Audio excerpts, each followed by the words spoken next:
জীবনের অর্থ কি? আপনার জন্ম হয়েছিল বস্ত্রহীনতার মধ্যে দিয়ে এবং আপনার মৃত্যু হবে বস্ত্রহীনতার মধ্যে দিয়ে।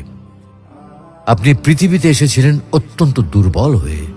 এত দুর্বল ছিলেন যে মার সাহায্য ছাড়া খাবারটুকু মুখে নিতে পারতেন না। আপনি যখন এই পৃথিবী ছেড়ে চলে যাবেন তখনও আপনি অত্যন্ত দুর্বল ও অসহায় থাকবেন।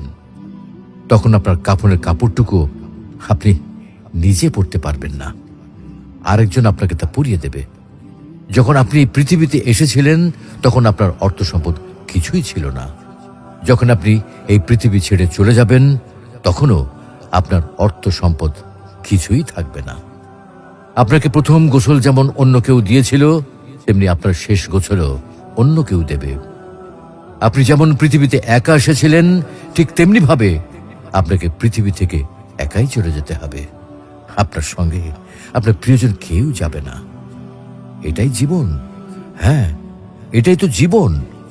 তাহলে কেন এত মারামারি, এত সংঘাত, এত হানাহানি? কেন এত বিদ্বেষ? কেন এত হিংসা? কেন এত বেইমানি? তাই সকলের প্রতি দয়াশীল হন, সকলকে আপন করে নিন এই ক্ষণিকের যাত্রায়। জীবন খুবই সংক্ষিপ্ত, সুতরাং জীবনকে মহৎ কাজে উৎসর্গ করুন।